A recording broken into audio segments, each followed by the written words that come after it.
Welcome to American Reacts. In this video, we're going to be reacting to 10 American stereotypes I believed before visiting as a European. Don't forget to leave the channel a thumbs up, subscribe, help support the channel for free. Also, go ahead and give her video a watch. I'll be leaving that link in the description below. I'm French, and like many Europeans, I had a bunch of preconceived ideas about the US before I actually visited. And we Americans also have our preconceived ideas about Europe as well. And I have to admit that some were totally ridiculous, but some others actually turned out to be true. So let's explore that And I know we have some ridiculous ones as well. together, starting with the first stereotype I had, which is that Americans are very patriotic. Just a little bit. I got old Glory right there. So yes, as a European, when I first arrived, I was so surprised by how many American flags there were in the street. Like, it's not really a thing in France. Like, people don't fly French flags. Also, right here on the back of my handgun, got an American flag right there.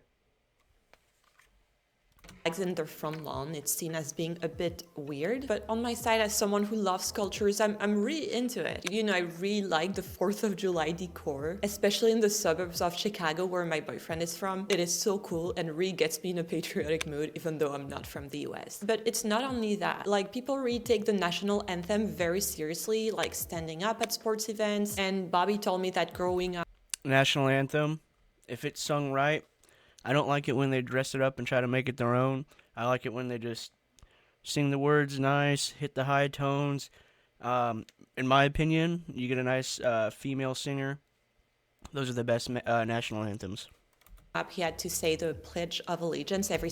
And I remember this too. It's, I believe, I pledge allegiance to the flag of the United States of America, for which it stands, one nation, under God, indivisible, for liberty and justice for all.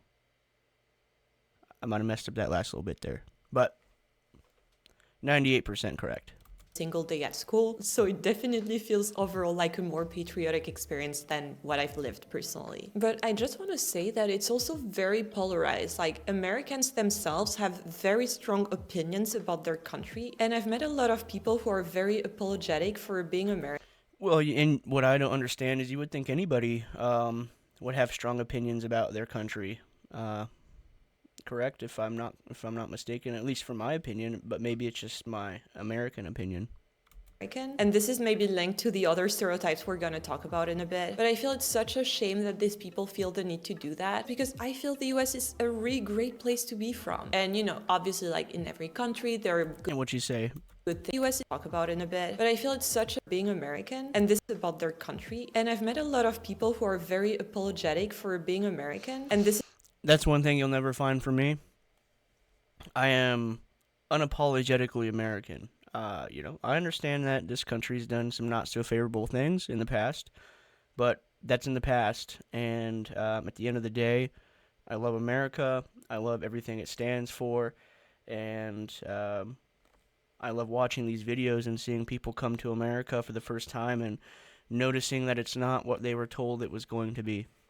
This may be linked to the other stereotypes we're going to talk about in a bit, but I feel it's such a shame that these people feel the need to do that, because I feel the US is a really great place to be from. And you know, obviously, like in every country, there are good things and bad things, but in my personal opinion, and I've lived and worked in the US, I've been to 15 states, but I've also lived in 8 different countries. She's been to more states than I have. Is a really great place to be from. But another funny side of this stereotype is sometimes some people have a tendency to see the US as the center of the world. Like, for example, you know, think It's not the center of the world?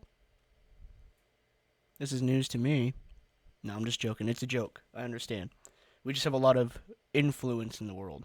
you can pay in dollars in Paris. And obviously, But may not be able to pay in dollars in Paris, but I guarantee you, you can use US dollars in more places in the world than you can use the British pound or German francs. Is that francs? Or whatever local currency they have, or the euro. I guarantee more places accept the American dollar than any other currency in the world. Do not do that. If someone accepts your dollars in Paris, they don't have good intentions and you're probably being overcharged. German marks, that's what it is. And in general, you should always read up about a country before visiting. Things are going to be very different from where you're from. And obviously not everyone is like that. If you're on What country uses the francs? Is that the French? I know the francs is a currency if I'm not mistaken. this channel, you're probably really interested in cultures and you're trying your best to adapt, as I can see with all the really cool comments you're leaving on my videos. But this leads me to my second stereotype, which is Americans are supposedly bad at geography. By now, we've all seen these YouTube videos of people asking Americans to name a country, any country, just name a country. And obviously these videos play into the stereotypes. They're also cherry-picked. And This is pretty true. There's a lot of Americans who are not very good at geography, but I think there's also a lot of Europeans who aren't so good either. Though it's a lot easier to tell if there's a bunch, it's a lot easier to tell what country is what when you live in a place that is nothing but a bunch of different countries. Whereas you live in the U.S., it's all one big country. So, and a lot more people here don't travel outside the country than they do in other places.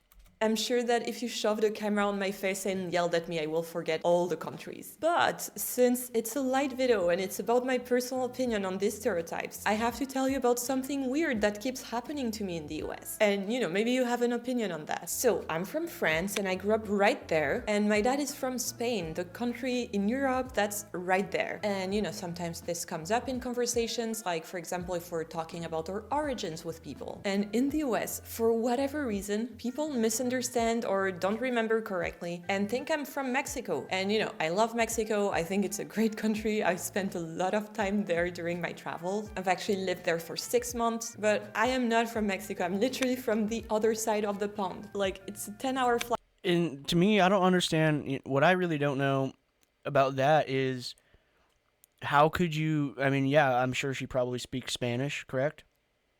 I don't know, but I would assume. But just because somebody speaks Spanish doesn't mean they're from Mexico.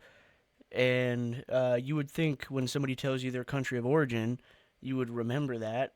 The only thing I can explain is ignorance, or they really just don't care that much to remember. To go from Paris to Mexico. And this has led to a very awkward situation, especially at work, with people going out of their way to be nice and introducing me as Mexican to actual Mexican people who are like, oh cool, which part of Mexico are you from? And I'm like, France. And the people who forget where I'm from are very educated, they're trying to be nice, and Well, you see, it depends, right? You can go to school, you can get a degree in a field, and you could be very knowledgeable in that field, but that doesn't give you common sense, or it doesn't give you that wonder, or want to actually know other cultures and stuff like that. So just because you have a piece of paper framed up does not mean that you're smart in other fields. never understood why this happens so often and why it's always Mexico and not, for example, Canada, where they also speak French. But I feel at this point it's not even a question of geography, but more of listening when people tell you where they're from. And also I do feel that it's normal that some Americans don't know about every single European country. Like that still dumbfounds me, because to me, if you told me that you were from another country, I would remember forever what country you're from. That would just kind of file it away. Okay. Because at least for me, I feel like I'm interested in stuff like that. So I would associate this person with that country because they're not from the U.S., and I find that interesting. The US is such a big country. There are many states already to remember. So I don't expect people to know about the exact place I'm from, because I personally don't know every single place in the US either. Also in Europe, where countries are very tiny and close to each other, like France is roughly the size of Texas. But there's also, for example, Monaco, which is the size of Central Park in New York. And Europeans also generalize the US too. Like, one of my European pet peeves is when people have very strong opinions about the US for no reason, even though they've never been there. Oh, don't worry. I've got some strong opinions about Europe as well. Goes both ways, but, you live and let learn. You live and let live. We can agree to disagree. And at the end of the day, I'm going to lay down in my bed and go to sleep, and then wake up and do whatever tomorrow. And this is because US politics are very discussed by international media. Also, American movies and American companies are everywhere, but they are not representative of the American culture as a whole. Like, you can't have an educated point of view about the whole American culture just by watching Home Alone, for example. And this You can get a pretty good idea though watching just Home Alone, but also Home Alone is old, so a lot of things have changed since then. stereotype is also linked to the next one, which is that Americans don't travel. And I have to say that this one is entirely not true. You've probably heard the myth that only 10% of Americans have passports. Well, apparently this has not been true for over 20 years. And apparently I do not have a passport, but I really do want to visit European countries. So, I mean, at some point I'll get a passport. But what's preventing me is the cost of getting a ticket to fly over the ocean. And then when you get to European countries, the trade rate's really not that much different. So some of them can be even more expensive than, just traveling here in the States. 3/4 of Americans have visited at least another country. So Americans are going abroad, they're just visiting. The only other country I've been to was Mexico, Tijuana, when I was 10. Other than that, I have not been to another country. And she's been to more U.S. states than I have. Fewer countries than us Europeans. Roughly 1/4 of Americans have been to 5. But here's the thing, too. All right, you got up north here where it's cold, snowy. Then Alaska where it's even colder and snowier. But then you come down south here and it's tropical, right? So, and then you got everything in between here with the flat plains. So we really don't have a reason to fly across an ocean and pay $2,000 on a ticket to get to a place where we're going to be paying roughly the same for what we would be paying here. When, for example, if you live in New York, you just hop in your own personal car that you own, and then you drive it down to Florida, and then that's where you get your tropical feeling. And I know a lot of people from the UK, they do the same. Basically, they go down to Spain so they can go to the Spanish beaches and stuff. So it's roughly the same. It's just you're not going to a different country, but you're still getting a different biome that you're experiencing. And I think that's a big part of it as well. Also, with the culture here in the U.S., the culture here up in New York is way different than the culture down south. There's a lot of Latin America influence in these southern states, whereas up north, it's not quite the same. Or more countries. When in France, that number is 54%. And in smaller European countries like the Netherlands, it's 83%. And that fully makes sense because there's two factors at play in international travel, which are basically how much money you have because flights and hotels are expensive, but also how close you are to another country. Like if we take the example of the Netherlands, you could technically bike to Belgium. It's super close. Also in the US, flights tend to be pretty expensive because you're pretty far away from other countries. Like your only neighbors are Canada and Mexico. And the US is so massive that a lot of people prefer to travel domestically. Like there's already so much to do in the US. Like the nature is very diverse. There's a lot And like I said, you can drive in your own personal vehicle, and it's your car that you own. of really cool regional cultures, and also things are very, very far away from each other. Like for example, Barcelona in Spain is a very common weekend trip from where I grew up in France. It's roughly a 4-hour drive. In New York City, where I used to live, the same amount of driving only got me to Italy in New York State, which is in a very beautiful region and has really nice nature, really cool hikes, but obviously it's not another country. And another stereotype I had before going to the US is that Americans don't speak any other languages than English. And this one is not entirely true. Like the US is a country that has been built on immigration, and around 1 in 5 Americans speaks a different language at home. But even if you're not already bilingual, it's never too late to start learning a new language with today's partner, Rosetta Stone. Rosetta Stone is an immersive language learning app that uses. This is true. A lot of Americans only speak English, but there is a lot of them that speak multiple languages. But I think over in Europe, there's people that it's very common for people to speak, 3 languages rather than just 2. Uses pictures, audio, and native pronunciation tools to help you confidently speak a new language, as if it were your We're gonna go ahead and first. skip All the their ad. lessons, they have this really cool voice recognition feature so that you can sound more like unlimited language subscription. So if you've been waiting for the right moment to learn a language, you should. Thing I've been warned of before going to the US is medical expenses. Like, I've literally been told, be careful to not break a leg in the US. Otherwise, you'll be in debt. And given current events, it seems like a really big issue. But luckily for me, I haven't broken anything. And the only medical emergency I had while living in the US was an ear infection. And obviously, ear infections are not life-threatening. But if you've ever had one, it hurts so bad that... This is true. The hospital is very expensive, and more could be done to offweigh the expenses and make it a lot easier for people to get medical attention.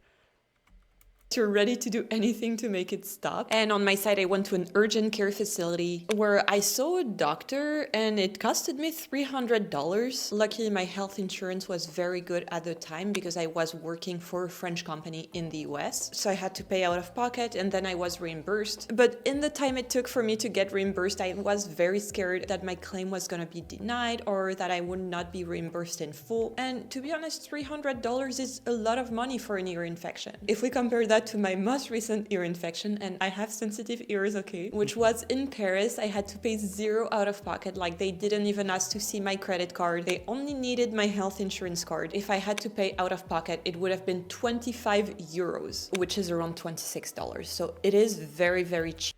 That would be nice. But, being American, I'm used to Europeans, and I'm not saying she's doing it, but I'm used to Europeans, throwing that in our face every now and then. To see a doctor in France, and it's pretty easy to get an appointment for everyday stuff. Obviously, our system is not perfect, but I feel it's a pretty good one. I've never had any kind of medical stress in France. And obviously in the US, this stereotype varies quite a lot depending on your health insurance plan, because it depends of your employer. And I've really seen both ends of the spectrum, like from people who didn't have dental and couldn't afford to get dental care, which really sucks, like it's so painful. On the opposite end of the spectrum, I've seen like stuff that's not very necessary being reimbursed. Like recently I was talking with my friends about this clinic that gives you a Chanel goodie bag after you give birth. So yeah, not very necessary. I'd rather not pay $300 if I have an ear infection. But yeah, overall I feel very grateful that I've always been super healthy. My family and all my loved ones have been very healthy, so I haven't tested extensively any medical system. And if you have and you want to share your experience, feel free to leave me a comment. Another thing I believe about the US is that people sue each other for no reason. Alright, I know this one is a bit of a weird one, but from a European perspective, it seems like the US is like the Wild West of lawsuits. Like just driving on the highway, you see a bunch of like personal injury lawyers. You have to sign release forms all the time. And you hear about those crazy viral lawsuits. And here I can't talk about that without talking about what happened to this poor old lady that had to be hospitalized for 8 days after spilling McDonald's coffee on her lap. Like, I've seen the picture, and what happened to this lady was really horrible. She had third-degree burn. I remember this too. A lot of people were trying to say, even here, that all she was trying to do was get money out of McDonald's, but in where this I think gets where the water gets muddied on this is hers was a real thing. She just wanted money to pay for her medical bills. But there was also a person, I can't remember what state, but they put a human thumb in their Wendy's chili. Story goes, apparently a family friend had cut their finger off. I don't think they went to the hospital, so they tried to get some money out of a corporation by trying to stage an event to sue them. They ended up getting caught, so didn't work out. And she decided to sue McDonald's to pay for her medical bills. That's just what... But you can see how these two different instances, that Wendy's one, definitely overshadows this lady going to McDonald's who really just wanted her medical bills paid. She was asking for. The title of the New York Times documentary, A Watch About It, sums it best. Burned by hot coffee, then by the media. Like, she was painted by the news as just a dumb lawsuit that was fully useless. ABC News even called it the poster child of excessive lawsuits. And from a European perspective, that's just what I heard. I actually didn't know what happened to this lady, and obviously hadn't seen the pictures, which are awful. So I feel this stereotypes comes from extreme cases that were very publicized, and in reality things are a bit more nuanced. Like, I feel suing for medical bills is totally understandable, and seriously, the very few people I know that have been involved in a lawsuit, it has been for a very good reason. So I don't think suing people qualifies as an American hobby. I don't know, and I don't want to know. I'm not a lawyer. I've never been involved in any lawsuits, and Definitely not a hobby, but it is very common, for example, if your child gets hurt at a friend's house, that they'll try to sue them because of that. So maybe not very common, but it seems to be more common than it is over in Europe. I intend for things to stay this way. Alright, so this is supposed to be a live video, and recently Because I did break my ankle at my friend's house when I was younger, and their parents or his parents was worried that my parents were going to get upset and sue them. But my dad grew up on a farm in North Dakota, and he's a very much that's your own fault. And nothing bad happened of it. And I remember telling them like, no, my dad's not gonna sue you guys. I can tell you that much. in my recommended, I've had a lot of videos of Italians trying Olive Garden. And as you could expect, their reactions are not very good. They are very scared to go there. They don't really like the food. And overall, they find the experience very bland and inauthentic. And that's often how Europeans tend to perceive American food. And I have to admit that I did believe that before I The reason why a lot of Europeans think that all we eat is fast food is because that's what we export to European countries, because it's the process that these restaurants have make it easy to franchise and expand. So all they have is our fast food places, and they really don't see, the seafood boils, the Texas barbecue, the Midwestern home cooked comfort foods. They don't see that stuff, and you don't get that stuff unless you go to an actual restaurant here in the States, because that kind of stuff is not exported. visited the US, but luckily I was proven entirely wrong. The US is a massive country with a very rich food culture that varies from state to state, and I have to say that this stereotype is absolutely untrue. I feel this bad image stems from the fact that our only contact with American food in Europe are the big fast food chains. Like, for example, I used to have a terrible image of fried chicken because I only knew about KFC and it didn't look really good to me. Like, I thought this was pure junk food and I was not really willing to try it. I usually don't really like big chains because I prefer to go to small shops. But a few years ago, my American boyfriend actually brought me to Atlanta, Georgia to go to one of the best fried chicken restaurants in the world. And there we actually met the chef who told us about the recipe that hasn't changed since 1945. And like, they really put so much love and care into it. Like, they marinate the chicken overnight. It's super That looks juicy good. and tasty, and they serve it with really delicious sides. And since then, I've been such a big fan of fried chicken and southern food in general. I even love chicken and waffles, which is another food that would send Europeans into a coma, but it's so good. And I feel that in general, the US does comfort food so well. And there are so many small businesses that are not owned Even as an American, I have not experienced any Southeast cuisine authentically in the Southeast. I've never been east of the Mississippi River. by big corporations. And I feel you obviously shouldn't rule out American food just because you've seen McDonald's or KFC. Like, it's really my pet peeve when Europeans say the food is not tasty in the US, because not only there's really good American foods, but there's also food from all over the world. Like, for example, in New York, I've tried really authentic Malaysian food, Indian food, Indonesian food, and all of these foods, they're made very authentically. Like, they keep the recipes the same as at home, and they often import some spices or products. Stereotype number 8 is that people love to work. And obviously I'm French, so it comes to no surprise to you that people have a lot of vacation time in France, but that's one image I had of Americans. And I do feel this one is kind of true. Like, there is this always on mentality where people are always thinking about business or maybe building side hustles and always trying to make things happen. And obviously sometimes it's a necessity. Like, people who have several jobs, they don't always do that because they love it. Like, they need to pay rent. But there is more of a focus in the US in having a side hustle, monetizing your passions. Whereas in France, I know a lot of people, for example, who are very good at a skill like art, but just do that in private and will never think of monetizing anything. And this also ties up with stereotype number 9, which is that Americans are very optimistic and outgoing. And that's a thing that I had to adapt. I think that's a stereotype that I don't really hit. I mean, I think on this YouTube channel I can be a little more forward, but generally in my personal life I like to keep to myself, and I don't like to be around a lot of people. But a lot of that could be contributed to the state that I live in and where I'm from.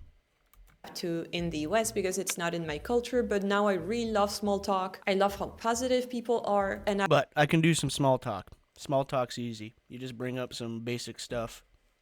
I've already talked about it in the other video I made about the US, but that's something that makes daily life a bit nicer. And honestly, I feel like this outgoing energy is reflected everywhere, which leads me to my next stereotype that everything is big in the US. This one, coming from a European perspective, is entirely true. The highways are massive, the cars are very big. And you see, we get a lot of flack from European countries saying, "Oh, your cars are too big. All you guys have roads. You don't have good public transportation." But one thing that I feel like a lot of Europeans don't take into consideration is, with us being a young country, 250 years old, our country grew up with the vehicle. Our country grew up with the car. We were putting roads down at the same time cars were advancing, and American. With the American identity being all around individualism, everybody gets a car. That becomes a standard. Less sidewalks are produced, and then the car is the primary form of transport. Whereas in a lot of these European countries, the roads are narrow because they were made when people were still walking on foot everywhere, and that's why 1,000 years of that, and then getting to modern days, well, now you have narrower areas to build roads where you have these old buildings, and so now you got to make these little tiny cars. I mean, it's common sense as far as I'm concerned, but also here we all with the trucks, we got a lot of farmers here, and a lot of these trucks are used for farming, but even people that don't have farms love their trucks as well. And that's actually what I'm saving up for, to get a new truck, because I want to be able to put stuff in the back. Big. The portion sizes are massive, although now I'm used to it and I really like it. And one thing that's for sure massive in the US is the distances. The US is such a big country, and recently I crossed it from New York to SF by train, and it took me 3 That's got to be fun. That's something I really want to do, is ride a train across the country. days. I also made a video about my thoughts, and I think you should watch it next. I'll see you there. Alrighty, that's it. If you liked the video, like I said, leave a thumbs up, subscribe, help support the channel for free. This channel is all about reacting to foreigners of the U.S., reacting to the U.S. or visiting the U.S., and giving my thoughts and opinions while I watch the video, rather than put them in the comments like I'm used to doing. I thought this was a nice little gap to fill, so I wanted to fill that gap. To watch her video, check the description below. There'll be a link to that video, and we'll catch you guys in the next one.